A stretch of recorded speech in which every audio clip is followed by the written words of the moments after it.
So today I'm going to be talking about how I'm basically making our meals stretch and rationing not only our meats but our food overall.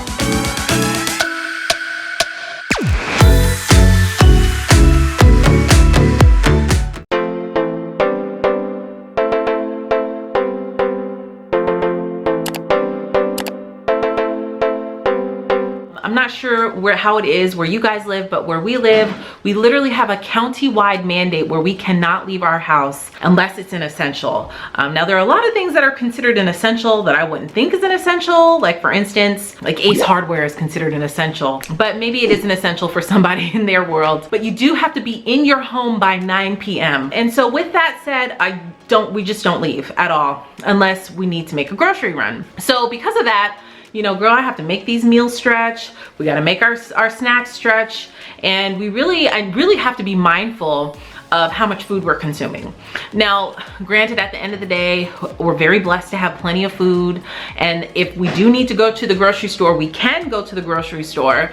A lot of the grocery stores locally have been, ran out of meat. I know the employees at the grocery stores are working endlessly just to try to keep us, fed, essentially, and keep the stores stocked. All the truck drivers, to me, they're right on the front line as well, with doctors and nurses, like just kind of holding us up at this time of need, essentially. So I'm very thankful to everyone who is on the front lines. Like I said, not only doctors and nurses and medical staff, but the people who are at the grocery stores and Walmarts and the big box stores. I know I really appreciate you as well as many others during this time. So with that said, I'm gonna be sharing how we make our meal stretch, what we eat in an entire week as far as dinners go. Now, if you guys are interested in seeing breakfast and lunch and snacks, I can also do a video about that. Leave a comment down below, hit the like button, because that lets me know that you guys like this type of video. But essentially, my first tip is to talk to your family. Talk to your family. If you have a family who, say, doesn't eat leftovers, girl, you need to have a talk about that, okay? Because it's time to eat leftovers, because leftovers is key into making your meals stretch. So I had to have a talk with my family, especially my girls, to tell them, listen, we can't just run to the store with everything we need. You're gonna either eat what I cook or you're just not gonna eat at all. It's just that simple. We are very blessed, and I've been very blessed over the years to be able to kind of tailor what they eat based on what they like. But at this point, you have to just eat what I cook, and if you don't eat what I cook, then you're just gonna be hungry at the end of the day. But it's been working out really good. Actually, they've been open to trying new things, to at least trying it to see if they like it. We actually have a lot of snacks. I haven't been back to Costco in a whole month, y'all. I think this is the longest I've ever gone without going to Costco. So it's about time for me to go to Costco, and I'm gonna be doing a whole other separate video about how I'm going to be shopping during this time, during the pandemic and everything like that. But again, number one, you have to talk to your family about it.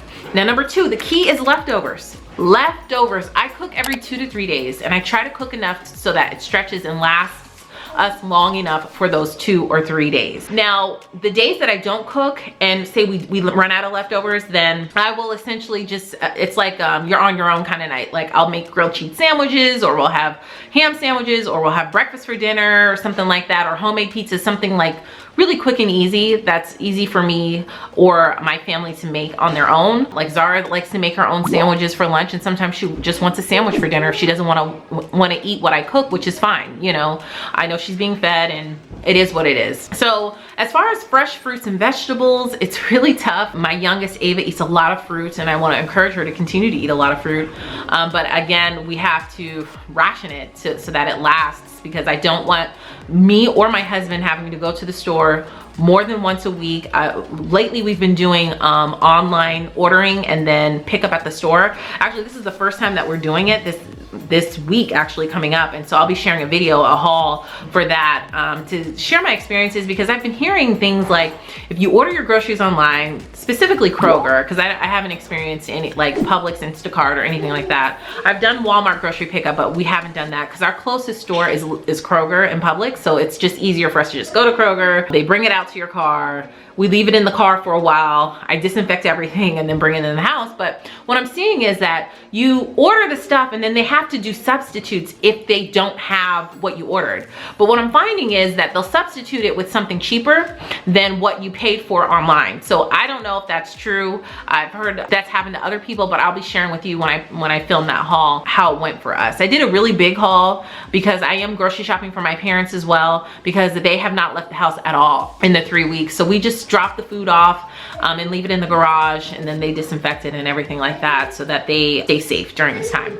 So again, talk to your family. Leftovers is key. And then you have to kind of, I saw on Facebook, it was a Facebook post that someone sent to me on Instagram where a mom, she literally had baskets for each child. She put enough snacks in there for the day. And she said, listen, when you run out of those snacks, that's it for you.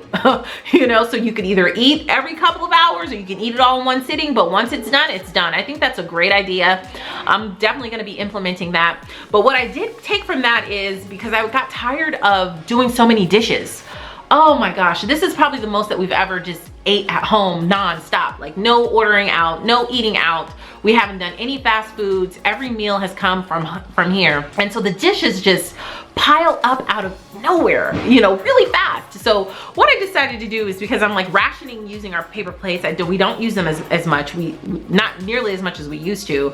I don't use plastic cutlery. So I gave everybody a fork for the day, everybody a spoon for the day, everybody a plate for the day, and that's their fork, spoon, or plate for the day. So I just pulled what I had here at home, and I said, listen, this is Zara's basket. This is Daddy's cup. This is Ava's basket. This is Mommy's cup. These are mommy and daddy's plates. And then when Zara and Ava get done with their juice, you put your cups, rinse them out, and put them in your basket, because you're going to use them all day long. And then I'll run them in the dishwasher one time, girl. Okay? Because doing dishes for all of us all day long for breakfast, lunch, and dinner and snacks, it's enough to make you go crazy. And I'm not going crazy yet.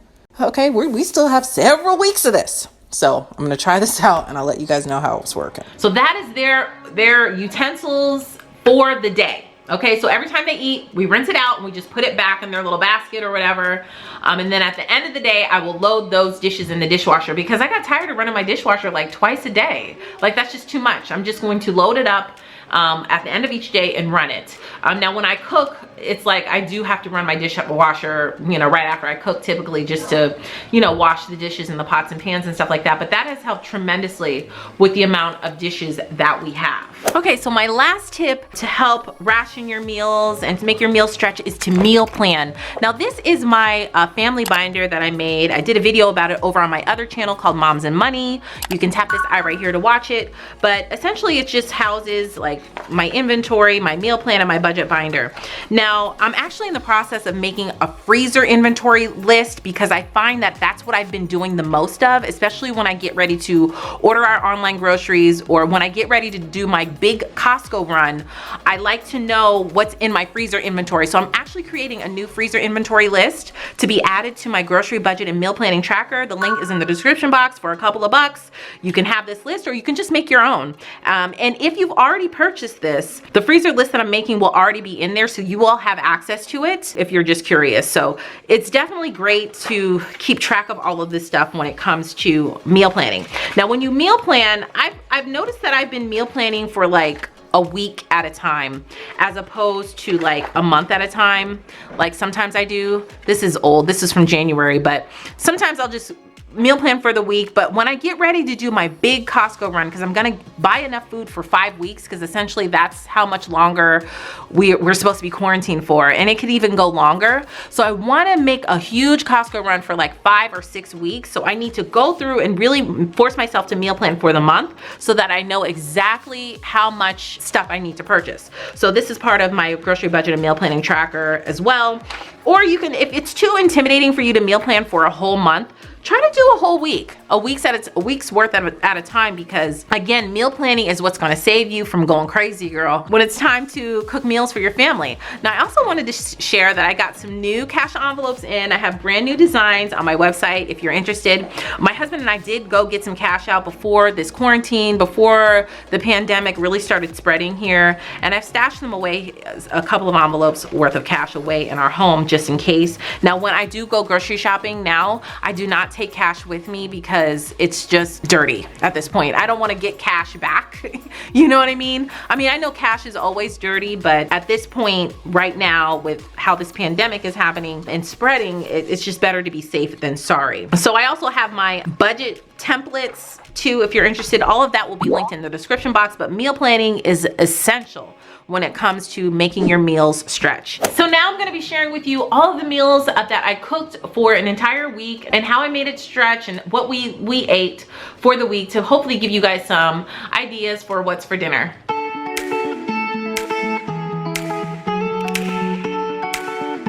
Here's my pot roast.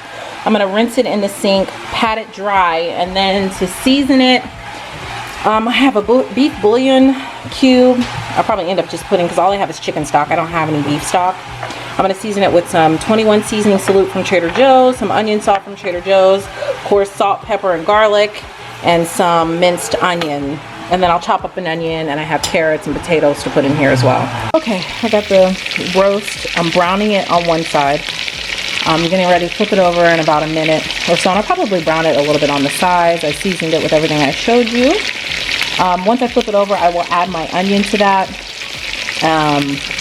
brown it, and then all I have is chicken stock. I'm just gonna add a beef bouillon cube to the chicken stock to hopefully flavor it a little bit more like beef. Browning beautifully. So I just turned it over and do another 5 minutes. Okay, so I put a combination of 2 cups of chicken stock and 2 cups of water, and then I add the beef bouillon cube. I have a whole onion in there, and so I'm going to cover this. I'm gonna wait and add my carrots probably 2 hours in. It's kind of late. It's already 3:30, so we'll probably won't eat this until later. I'm gonna peel these potatoes to get ready for my mashed potatoes. I have about 1 hour and 15 minutes left on the pot roast, and hubby peeling the carrots to add those into the pot roast. Pot roast is looking pretty yummy. Let's see. Fork tender. Yes, it is. Look at that. Oh, yes, yes. Okay. I'm gonna take everything out and then add the cornstarch and water to thicken it up to make some gravy. Okay, so to the mashed potatoes, I added a 1/2 stick of butter, some salt. I just poured like a little bit of milk in there and 2 heaping tablespoons of sour cream. And hubby is putting those beautiful muscles of his to work and is mashing them for me. And we'll just taste it and, you know, season it as we need to. Okay, so now I'm going to move the pot roast. Oh my gosh, it's like falling apart. So what I did to thicken the sauce up a bit is I put cornstarch, about a cup of cornstarch, a couple tablespoons of, no, not a cup of cornstarch, a cup of water and a couple of tablespoons of cornstarch in there, and it thickened it up a bit. So we're gonna use that as the gravy. I'm gonna take the carrots out and put the gravy in a gravy bowl. Ooh, this pot roast is looking good, girl. I was using the fork to break it apart a little bit. It's looking mighty good. There we have it. Food is served.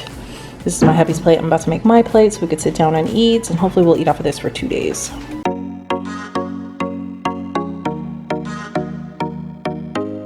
This is what I like to call a hodgepodge meal, because what I do is I pull out all the leftovers, the little leftovers that we've had probably from the end of last week and this week, which is leftover roast beef. I have some broccoli here that just needs to be eaten, a little bit of corn, 1 small sweet potato, a little bit of some noodles that had boiled for my girls earlier this week or late last week, and then a little bit of mashed potatoes left. So we'll just make a meal out of this between my husband and I. Now this roast beef that I made on Sunday was so good. Okay, obviously we don't have enough for all 4 of us, so to make this stretch, the girls said they did not want to have roast beef again because we had it yesterday on Tuesday. So tonight for dinner, listen girl, I gotta do what I gotta do. I'm just thankful that we have food to go in our bodies. It's not the healthiest, but this is what they wanted. So we're gonna have corn dogs and Kraft mac and cheese, and then my husband and I will split the rest of this food that's left. I forgot I had some pineapple, so I added that on the girls' plate for kind of like dessert for them.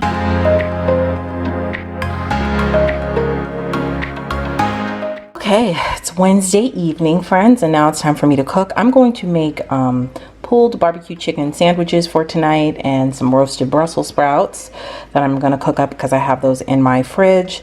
So right now I'm going to go ahead, I cleaned the chicken, patted it dry.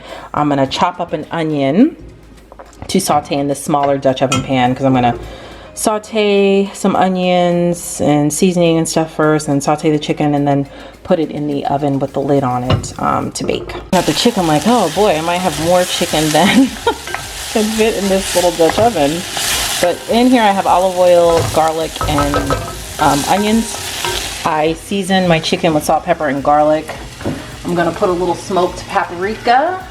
I love the smoked paprika too. It's so fragrant. It smells so good. Here's the smoked paprika. It smells so good. I'm actually gonna add it to the pan here and see how that goes. I might add a little bit of barbecue chicken seasoning. I have this Grill Master's barbecue chicken seasoning. I may add a little bit of that too. All right, so here we have it. That smoked paprika smells so good. Now I'm just gonna have to make it work. This pan is a little small, girl, but we're making it work. I'm getting ready to add my barbecue sauce to this, and then I'm gonna just finish it off in the oven because it's not like fried or anything. It's not gonna be crispy. I want to be able to shred the chicken. This is the only chicken that we have, so I'm just, like I said, making it work. We're kind of tired of having like this, you know, chicken tenderloins, chicken strips, that kind of stuff. So I gotta find something different to do with it. And so yeah, I'm just kind of like making sure it's brown. It's at least like started to cook on each side, and then again I'm gonna put the barbecue sauce on and bake it in the oven. Okay, so this is ready to go in. I put the barbecue sauce on. I didn't measure it or anything. I just kept pouring it on there until I felt like it was good enough, because it's gonna make juice. As you can see, it kind of makes its own like chicken stock because it's so crowded in the pan. So I'm gonna put this in the oven, 350 degrees. This won't take long. I'll probably check it after 20 minutes. And then my sous chef, my lovely sous chef, is cutting our Brussels sprouts in half so I can get ready to saute these. These are going to be like balsamic glazed Brussels sprouts. Zara doesn't eat Brussels sprouts though, so I'll probably open a can of green beans for her. But me, Ava, and Charles eat them, so that's what I'm gonna make. So like Zara is, it is like science. I have this balsamic glaze that I'm gonna put on the Brussels sprouts. I have them washed. This is avocado oil. So we have some avocado oil, the glaze. I'm gonna put a little bit of sugar in there, some red pepper flakes, just anything you have really in your kitchen. That's tasty. And yep, that's gonna be tasty and mixed up together. Okay, so we added honey. I had the balsamic glaze, and then I had some regular balsamic vinaigrette to add in there. So now I'm going to mix it all on the Brussels sprouts. These are looking great. So I'm going to spray our baking sheet with some cooking spray and put them flat side down so that they can cook, and like in 20 minutes they'll be perfect. Now it depends on what consistency you like them. We like them with a little bit of crunch, not too soft. So I'll start checking them after about 20 minutes. Okay, so we put them all flat side down. Now Zara is drizzling the last of the sauce all over. And these are ready to go in the oven. Yummy. It looks so pretty and nice and bright. So just took the chicken out and I started pulling it apart. It's been about 20 minutes. I'm gonna pull it apart. Zara and I, be careful baby, it's really hot. And put it back in the oven for another couple of minutes, and then it'll be time to eat. Okay, so I shredded it all up. It looks delicious. We're gonna add a little bit more sauce to it. Probably more than that too. Okay, added a little bit more sauce, and now we're gonna need a little bit more, but it looks delicious, right? All that shredding really helps. It takes longer to shred because it's chicken tenderloin pieces and they're smaller. If you had bigger chicken. And let me tell you, if you don't have hamburger buns, which is what we're gonna use, you can put this over rice. Just eat it with some corn or green beans, a plain with corn or green beans on the side, or Hawaiian roll. That's a great idea, Zara. Yep, a Hawaiian roll. So, all right, I'm gonna put this back in the oven, add some more barbecue sauce, put this back in the oven, and check on our Brussels sprouts. Okay, so here's the Brussels sprouts. These are still kind of firm because they're not really cut all the way even. So I'm gonna let these cook for a little bit longer. Okay, here is the finished product. We have our barbecue pulled chicken, Brussels sprouts, and corn. Tomorrow I probably will make some rice with this because we're gonna eat off of this for 2 to 3 days, hopefully. Maybe 2.5 days, maybe two dinners and 1 lunch, possibly. But we'll see how it goes. And there we have it. There's my hubby's plate. I'm about to make my plate, and this is dinner for Wednesday.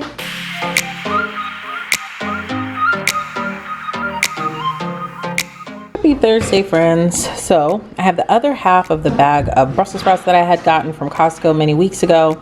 I am making the other half because they were a big hit last night with everybody. With the Brussels sprouts, I'm gonna have rice tonight with our pulled barbecue chicken. Same recipe from yesterday. I'm just gonna pop these in and cook them, and this will be our meal for Thursday. Here we go. Here's dinner for Thursday.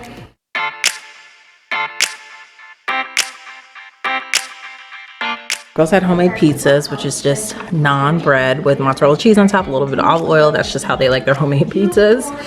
I had a huge pack of naan bread from Costco that I got for Friday's dinner. Probably not, it's just burgers and fries. I have a little bit of the Brussels sprouts left, so I'll probably warm that up and have that as well. So just a simple dinner tonight.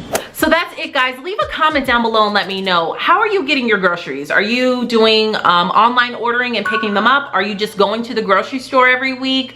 Leave a comment down below and let me know what you're doing. How are you guys doing?